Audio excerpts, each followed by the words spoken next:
పేదరికం లేని సమాజాన్ని నిర్మించడమే రాష్ట్ర ప్రభుత్వ లక్ష్యమని మంత్రి డాక్టర్ డోలా శ్రీ బాల వీరాంజనేయ స్వామి అన్నారు.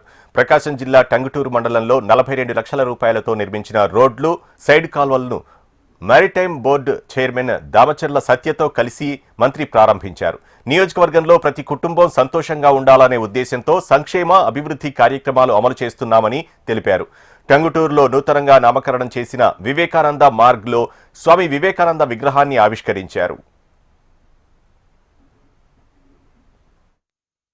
గత ప్రభుత్వం చేసిన అప్పులు 10 లక్షల కోట్ల అప్పులు పైన చేస్తే అప్పులు తీర్చుకుంటూ వడ్డీ కట్టుకుంటూ సంక్షేమాన్ని చెప్పిన దాని ప్రకారం సూపర్ 6 ఇస్తా ఉన్నాం.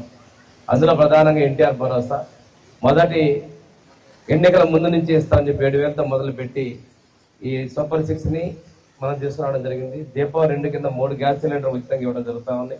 అదేవిధంగా తల్లికి వందనం, ఎంతమంది పిల్లలుంటే అంతమందికి అన్ని 13,000 ఇవ్వడం జరిగింది వాళ్ళ అకౌంట్లో వేసాం. అన్నదాత సుఖీభావలో భారతదేశంలో ఎక్కడ లేని విధంగా 20,000 రైతుకి ఇస్తామని చెప్పి కూడా 14,000 ఇవ్వడం జరిగింది. ఇక్కడ ఒక విషయం ఏంటంటే సాంఘిక భద్రతా పెన్షన్లు 4,000 కావచ్చు, దివ్యాంగులకు 6,000, 15,000 భారతదేశంలోనే అత్యధికంగా ఇస్తున్నటువంటి ప్రభుత్వం మన ప్రభుత్వం. అంతేకాకుండా అన్నదాత సుఖీభావ కూడా భారతదేశ కేంద్ర ప్రభుత్వం ఇచ్చే 6,000కి అదనంగా కలిపి భారతదేశంలో ఎక్కువ మొత్తంలో రైతులకు అందిస్తున్న ప్రభుత్వం కూడా మన ప్రభుత్వమే. ఇప్పుడు ఉచితంగా బస్ పాస్ కూడా మహిళా శక్తి బస్ కూడా అన్ని వర్గాల మహిళలకు ఇచ్చారు.